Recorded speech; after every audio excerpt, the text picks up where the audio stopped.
चलिए बच्चा, हमारा नेक्स्ट क्वेश्चन है, what is the frequency of AC mains in India. India में अल्टरनेटिंग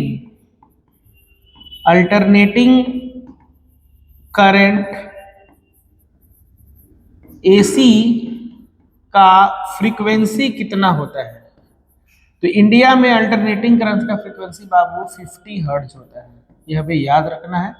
हमारा ऑप्शन नंबर बी है जो करेक्ट है। बढ़ते हैं बच्चा हम अगले क्वेश्चन की ओर। The alternating current can be produce by. AC current हम किसके द्वारा प्रोड्यूस करते हैं। तो बच्चा हम डायनोमो के द्वारा, जनरेटर के द्वारा हम लोग एसी करंट को प्रोड्यूस कर सकते हैं। इसलिए हमारा ये अगला क्वेश्चन है बच्चा। नेक्स्ट क्वेश्चन की ओर बढ़ते हैं। What is the ratio of inductive and capacitive reactance in AC circuit. देखिए ये बहुत अच्छा क्वेश्चन है बच्चा। सबसे पहला बात, हमें इंडक्टिव रिएक्टेंस, जिसे हम लोग बच्चा एक्सेल बोलते हैं, इसका जो फॉर्मूला होता है बच्चा, ये होता है ओमेगा इंटू एल होता है। एक हमारे पास दूसरा बोला जा रहा है कि कैपेसिटिव रिएक्टेंस, इसे हम लोग बच्चा एक्सी बोलते हैं। इसका जो फॉर्मूला होता है बच्चा 1/ओमेगा-c होता है। हमसे ये पूछा जा रहा है रेशियो क्या होगा। हमसे पूछा जा रहा है what is the value upon XL upon XC. कोई बात नहीं बच्चा, एक्सएल का मान होता है ओमेगा इंटू एल और एक्सी का मान होता है 1/ओमेगा-c। सॉल्व करेंगे तो बच्चा ओमेगा इंटू एल बाई 1 और ऊपर में चला जाएगा बच्चा ओमेगा इंटू सी। गुना करेंगे तो ओमेगा स्क्वायर एल सी। देखिए आपका ऑप्शन नंबर जो सी है वो बच्चा आपका करेक्ट क्वेश्चन है। आगे बढ़ते हैं बच्चा अपने नेक्स्ट क्वेश्चन की ओर। नेक्स्ट क्वेश्चन है, transformer work on the principle of mutual induction. Transformer हमेशा म्यूचुअल इंडक्शन के सिद्धांत पर काम करता है। An energy in an electromagnetic wave whole share by electric field vector, whole share by magnetic field vector and equally divided between electric field and magnetic field. देखिए बच्चा, electromagnetic में समझ में ही आ रहा है कि एक बच्चा इलेक्ट्रो है, दूसरा मैग्नेटिक है। इसका मतलब यहाँ पर इलेक्ट्रिक फील्ड भी है बच्चा और साथ में हमारे पास मैग्नेटिक फील्ड भी है। तो जो एनर्जी होता है दोनों में डिवाइड होता है इक्वली, इसलिए हमारा ऑप्शन नंबर सी होगा जो क्या होगा, करेक्ट होगा। Which of the following electromagnetic wave has a greatest frequency? सबसे ज्यादा फ्रीक्वेंसी बच्चा गामा रेस का होता है। आगे बढ़ते हैं। Maxwell in his famous equation electromagnetic introduce the concept of displacement current. Maxwell ने जो 4 इक्वेशन दिए थे उसमें उन्होंने डिस्प्लेसमेंट करंट का कॉन्सेप्ट का खोज किया था, इसलिए हमारा ऑप्शन नंबर बी होगा जो करेक्ट होगा। The speed of electromagnetic wave in a vacuum is obtained in the following equation। देखिए जो हमारा इलेक्ट्रोमैग्नेटिक वेव होता है EMW होता है, इसका जो स्पीड होता है EMW का जो बच्चा स्पीड होता है, इसका जो फॉर्मूला होता है C बराबर 1/√अंडर mu naught into epsilon naught होता है बच्चा। इसलिए हमारा जो ऑप्शन नंबर डी होगा वो हमारा होगा करेक्ट होगा। आगे बढ़ते हैं हम अगले क्वेश्चन की ओर। The virtual image larger than the object. देखिए कॉनकेव मिरर में जो वर्चुअल ऑब्जेक्ट लार्जर हो जाता है क्या ऑब्जेक्ट से, कहां पर, जब ऑब्जेक्ट को कहां पर रखा जाता है, पोल और फोकस के बीच में। ये हमारा कॉनकेव मिरर के अंदर ये बातें होती हैं। आगे बढ़ते हैं बच्चा। With increases of wavelength the value of refractive index. देखिए यदि हम लेमडा को बढ़ाते हैं तो म्यू पर क्या असर होगा, ये क्वेश्चन हमसे पूछा जा रहा है। इंक्रीज करेगा, डिक्रीज करेगा, चेंज होगा कि कुछ नहीं होगा। देखिए हम लोग जानते हैं म्यू बराबर सी बाई भी, म्यू बराबर सी बाई भी, और हम लोग ये भी जानते हैं भी बराबर एफ इंटू लेमडा। तो म्यू और भी के बीच में इनवर्स रिलेशन है और v और लेमडा के बीच में डायरेक्ट रिलेशन। अगर इसको इक्वेशन फर्स्ट बोले, इसको इक्वेशन सेकंड बोले, तो इस आधार पर ये बोल सकते हैं mu is inversely proportional to the lambda. इस आधार पे हमें ये पता चलता है कि यदि मैं लेमडा को बढ़ा दूं तो मेरा रिफ्रैक्टिव इंडेक्स घट जाएगा। तो देखिए हमसे ही पूछा तो जा रहा है इंक्रीज इन वेवलेंथ, हमने लेमडा बढ़ाया है तो हमारा रिफ्रैक्टिव इंडेक्स क्या हो जाएगा, घट जाएगा। बढ़ते हैं नेक्स्ट क्वेश्चन की ओर बच्चा। हमारा जो नेक्स्ट क्वेश्चन है, the refractive index of water mu W हमें दिया हुआ है 4/3 and refractive index of glass हमें म्यू जी दिया हुआ है बच्चा 3/2। The refractive index of glass with respect to water, हमसे पूछा जा रहा है refractive index of glass with respect to water. कुछ नहीं करना, सॉल्व कर देना। ग्लास में जो दिया हुआ बच्चा 3/2 है, वाटर में दिया हुआ है 4/3।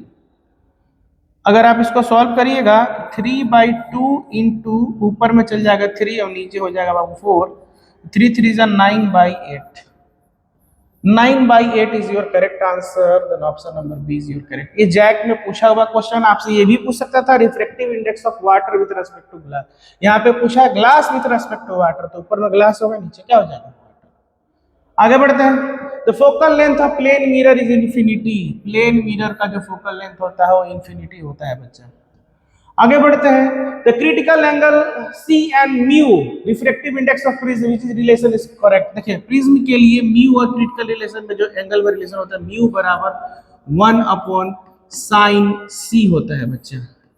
इस आधार पे जो हमारा ऑप्शन नंबर बी है वो क्या हो जाएगा? करेक्ट होता है। बढ़ते हैं हम अपने नेक्स्ट क्वेश्चन की ओर। A question, the concept of secondary wavelength is given by. Secondary wavelength के बारे में जो कॉन्सेप्ट दिया गया था बच्चा, वो बच्चा हाइगेंस के द्वारा दिया गया था। आगे बढ़ते हुए नेक्स्ट क्वेश्चन की ओर। Young double slit experiment user a monochromatic source of light. जब किसी यंग डबल स्लिट एक्सपेरिमेंट में अगर हम मोनोक्रोमेटिक सोर्स ऑफ लाइट का यूज करते हैं, the shape of interference fringe formed in the screen. Screen पर जो शेप बनता है फ्रिंज का बच्चा वो स्ट्रेट लाइन बनता है। क्या बनता है? Straight line. ये जैक 2024 में पूछा गया क्वेश्चन है बच्चा। The fringe width of interference fringe, जो फ्रिंज विथ का फार्मूला होता है बच्चा, जिसे हम लोग बीटा से सूचित करते हैं, इसका फार्मूला होता है lambda capital D by small D. इस आधार पे जो हमारा बच्चा ऑप्शन नंबर ए है वो क्या होगा? करेक्ट होगा। जो हमारा जो बीटा होता है उसे हम लोग बोलते हैं फ्रिंज विथ। आगे बढ़ते हैं बच्चों। हमारा जो नेक्स्ट क्वेश्चन है, if a wavelength of light is double in Young double slit experiment then the width of the fringe. ये पिछला ही क्वेश्चन वाला है। हमसे पूछा गया है कि यदि हम लोग वेवलेंथ को डबल कर देंगे तो फ्रिंज विड्थ पर क्या चेंज होने वाला है। देखिए हम लोगों ने अभी फार्मूला पढ़ा था, बीटा बराबर lambda capital D by small D, मतलब beta is directly proportional to lambda. अगर लेम्डा बढ़ा रहे होंगे तो फ्रिंज विड्थ भी बढ़ जाएगा। हमने लेम्डा को कितना गुना कर दिया है? देखिए क्वेश्चन में बोला जा रहा है डबल किया है, तो लेम्डा अगर 2 टाइम्स बढ़ा होगा तो फ्रिंज भी क्या बढ़ा होगा? डबल हो गया होगा। तो हमारा नंबर ऑप्शन नंबर बी जो होगा क्या होगा? करेक्ट होगा। आगे बढ़ते हैं question. Which of the following metals has a minimum work function? इन सभी में से किस मेटल का सबसे मिनिमम वर्क फंक्शन, इसका मतलब कौन सा मेटल है जो सबसे कम एनर्जी पर अपने सरफेस से इलेक्ट्रॉन को इजेक्ट करा सकता है? इसमें बच्चा जो सोडियम होता है इसका सबसे कम वर्क फंक्शन होता है और इसमें सबसे कम एनर्जी देने पर इसके मेटल से इलेक्ट्रॉन इजेक्ट हो सकता है। इसी को हम लोग बच्चा फोटो इलेक्ट्रिक इफेक्ट भी कहते हैं। एक क्वेश्चन है, the ratio of de Broglie wavelength associated with 2 electron accelerated by 25 volt and 36 volt. हमसे पूछा जा रहा है वेवलेंथ का रेशियो। देखो बच्चा, जो लेम्डा होता है वो इनवर्सली प्रोपोर्शनल टू रूट भी होता है। लेम्डा यहाँ पर बच्चा क्या है? वेवलेंथ है। और भी जो बच्चा है यहाँ पर हमारा पोटेंशियल है। तो अगर हम दो वेवलेंथ का, दो वेव का अगर हम लोग रेशियो निकालेंगे तो उल्टा रिलेशन है। तो हम ऐसा लिख सकते हैं लेम्डा 1/λ2 बराबर रूट अंडर v2 बटा v1। अब बच्चा इसको सॉल्व करने की कोशिश करेंगे तो लेम्डा 1/λ2 बराबर रूट अंडर, देखिए v2 आपको क्वेश्चन में दे रखा है 36 वोल्ट और यहाँ दे रखा बच्चा 25 वोल्ट। वोल्ट से वोल्ट कट गया, 6 छक 36 और 25। अगर इसको अगर सीधे आप अगर स्क्वायर निकालोगे तो लेम्डा अपॉन लेम्डा 2 बराबर, देखिए 36 का वर्गमूल 6 हो जाएगा और 25 का वर्गमूल कितना हो जाएगा? 5। जो लेम्डा 1 रेशियो लैम्डा 2 होगा वो होगा 6:5। इस आधार पे जो हमारा जो अगला क्वेश्चन है बाबू इसका जो आंसर है 6/5 होगा। Option number D is your correct answer. बढ़ते हैं अपने नेक्स्ट क्वेश्चन की ओर। तो momentum of photon of frequency new, जो इसका मोमेंटम का फॉर्मूला होता है p बराबर h न्यू बाई सी। देखिए जो p बराबर जो फॉर्मूला होता है बच्चा, फॉर्मूला होता है h न्यू बाई सी। इस आधार पे जो हमारा क्वेश्चन होगा ऑप्शन नंबर सी जो होगा हमारा क्या हो जाएगा बच्चा, करेक्ट हो जाएगा। बढ़ते अगले क्वेश्चन की ओर। When a light incident on the surface of metal, जब किसी मेटल के सरफेस पर इलेक्ट्रॉन लाइट गिरता है तो phenomena of emission of electron, यहां से इलेक्ट्रॉन निकलने की जो प्रक्रिया होती है वो क्या कहलाती है? यह प्रक्रिया फोटो इलेक्ट्रिक एमिशन कहलाती है। बढ़ते हैं नेक्स्ट क्वेश्चन की ओर। नेक्स्ट क्वेश्चन है एनर्जी ऑफ फोटोन। देखिए ये तो बहुत सिंपल क्वेश्चन है, E बराबर h न्यू। देखिए आपके बोर्ड में भी आया हुआ क्वेश्चन है, इसको अच्छे तरीके से हम लोग क्या कर देना है, सॉल्व कर देना है। बढ़ते हैं नेक्स्ट क्वेश्चन की। द साइज ऑफ एटम, देखिए किसी भी एटम का साइज जो होता है, जो ऐसा हम लोग मान कर चलते हैं एटम का जो साइज होता है बच्चा, वो मान के चलते हैं 1 एंगस्ट्रॉम होता है, और 1 एंगस्ट्रॉम को बोलते हैं 10⁻⁻10 मीटर। तो हमारा जो ऑप्शन होगा 10⁻⁻10 मीटर वाला होगा। देखिए ऑप्शन नंबर सी जो है आपका क्या है, करेक्ट। ये भी पूछ सकता है साइज ऑफ न्यूक्लियस, ये पूछा गया भी क्वेश्चन है आपके एग्जामिनेशन में। तो इसको हम लोग बोलते हैं 1 फर्मी। 1 फर्मी बराबर होता है 10⁻⁻15 मीटर। तो ऐसा भी ऑप्शन में आ सकता है 10⁻⁻15 मीटर, जब आपको न्यूक्लियस का बात करें तब। ये भी पूछा हुआ क्वेश्चन, ये भी पूछा हुआ क्वेश्चन। तो इन दोनों में से आने के एग्जामिनेशन में आपके क्वेश्चन के चांसेस हैं, और अच्छे तरीके से इनको सॉल्व करना है। The force which causes the scattering of alpha particle of the Rutherford alpha scattering experiment, जब रदरफोर्ड का अल्फा स्कैटरिंग एक्सपेरिमेंट हुआ था तो कौन सा फोर्स वहां पर एक्टिंग करता था? तो बच्चा यहाँ पर जो फोर्स होता था वो कूलम्बियन फोर्स एक्ट करता था। कौन सा फोर्स? कूलम्बियन फोर्स। ये भी पिछले साल में आया हुआ क्वेश्चन है। Which of the following series of hydrogen spectrum lies in UV region? देखिए जब स्पेक्ट्रल सीरीज होता है तो यूवी रीजन के लिए जो बच्चा होता है हमारा, वो होता है हमारा बच्चा लाइमन सीरीज होता है। देखिए कभी कभी एग्जामिनेशन में विजिबल रीजन के लिए भी क्वेश्चन आया हुआ है बोर्ड में, तो इसको भी याद करके जाएंगे। इसके लिए बाबू बामा सीरीज होता है।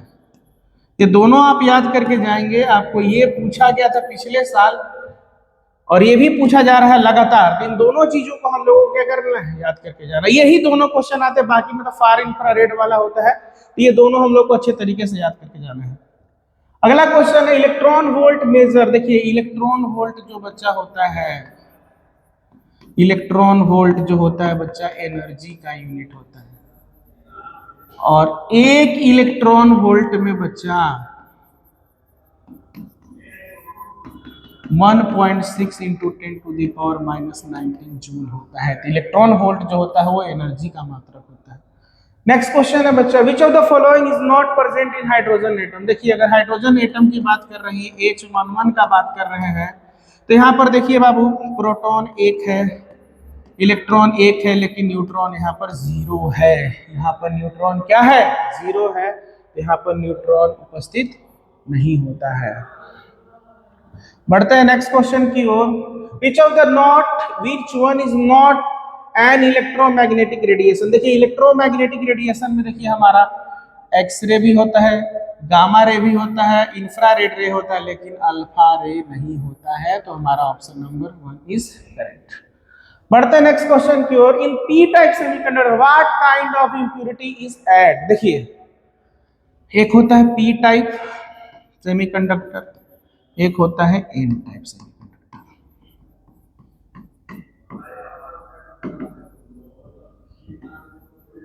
देखिए पी टाइप में बच्चा हम लोग ट्राईवैलेंट इंप्योरिटी ऐड करते हैं, और एन टाइप में हम लोग बच्चा पेंटावैलेंट इंप्योरिटी ऐड करते हैं। ट्राईवैलेंट का मतलब जिसका वैलेंसी बाबू 3 होता है, और पेंटावैलेंट का मतलब जिसका वैलेंसी क्या होता है, 5 होता है। तो आप खुद ब खुद देख लो, यहाँ पर वैलेंसी कितना होना चाहिए, 3 होना चाहिए। नेक्स्ट क्वेश्चन की ओर बढ़ते हैं। The width of forbidden band maximum, देखिए कंडक्शन बैंड और वैलेंस बैंड, इसको अगर हम कंडक्शन बैंड बोले, इसको बोले वैलेंस बैंड बोले, इनके बीच का जो गैप होता है इसको बोलते हैं बच्चा हम लोग फॉरबिडन बैंड। सबसे ज्यादा जो होता है बाबू, जो विड्थ होता है वो होता है इंसुलेटर में। कहाँ होता है, इंसुलेटर में। देखिए एग्जामिनर बहुत चालाक है, वो इंसुलेटर ना दे के आपको एग्जामिनेशन में दिया हुआ नॉन कंडक्टर, क्या दिया हुआ है, नॉन कंडक्टर। तो इससे हमको बताने की जरूरत नहीं है, हमारा ऑप्शन नंबर बी जो है वो करेक्ट है। बढ़ते हैं नेक्स्ट क्वेश्चन की ओर। इन सेमीकंडक्टर द इलेक्ट्रिकल कंडक्टिविटी, देखिए सेमीकंडक्टर देखिए एक होता है पी टाइप का, एक होता है एन टाइप का। पी टाइप में जो करंट का फ्लो होता है वो होल्स के कारण होता है, और एन टाइप में जो करंट का फ्लो होता है इलेक्ट्रॉन के कारण होता है। तो देखिए ये दोनों पार्ट तो बच्चा है किसके, ये दोनों पार्ट तो है सेमी कंडक्टर के। अगर ये दोनों पार्ट सेमी कंडक्टर है तो इसके अंदर इलेक्ट्रॉन का फ्लो जो हो रहा है होल के भी कारण हो रहा है और इलेक्ट्रॉन के कारण हो रहा है, इसलिए हमारा दोनों ऑप्शन सही होगा। तो बोथ ए एंड बी, ये भी पूछा हुआ क्वेश्चन है, इसको सॉल्व करना। जीनर डायोड, देखो जीनर डायोड एक ऐसा डायोड होता है बच्चा जो हमेशा, जो जीनर डायोड होता है बच्चा, जो जीनर डायोड होता है वो हमेशा रिवर्स बायस में ऑपरेट होता है।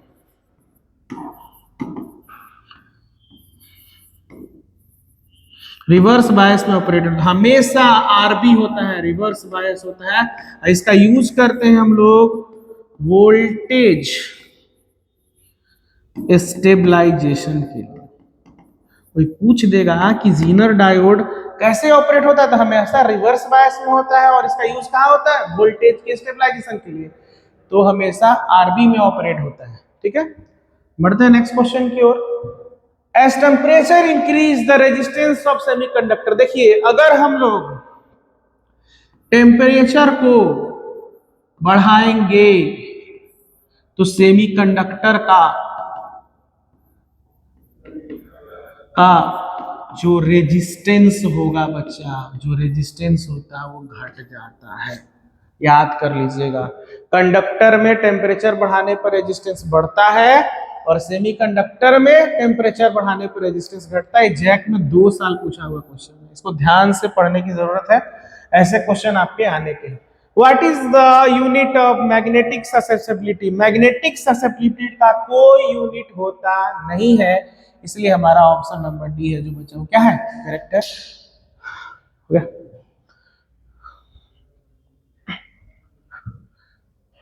The expression of Lorentz force, next question है बच्चा, लॉरेंज फोर्स का हमें एक्सप्रेशन निकालना है। देखिए लॉरेंज फोर्स को हम लोग एफएल बोलते हैं। ये जो फॉर्मूला होता है लॉरेंज फोर्स, दो फोर्स का योग होता है, एक होता है बच्चा इलेक्ट्रोस्टैटिक फोर्स और दूसरा होता है बच्चा मैग्नेटिक फोर्स। देखो इलेक्ट्रोस्टैटिक फोर्स का फॉर्मूला हम लोग जानते हैं QE, और मैग्नेटिक फील्ड का फॉर्मूला होता है Q into V cross B। अगर इन दोनों को, अगर बाबू इन दोनों में से अगर E वेक्टर है तो Q को कॉमन ले लेंगे तो यह बचेगा E plus V cross B। ये हमारा जो होता है लॉरेंज फोर्स का फॉर्मूला होता है बच्चा। इसमें देखिए आपका कौन सा ऑप्शन सही है, तो आप खुद ब खुद देख रहे हैं F बराबर Q into E plus V cross B।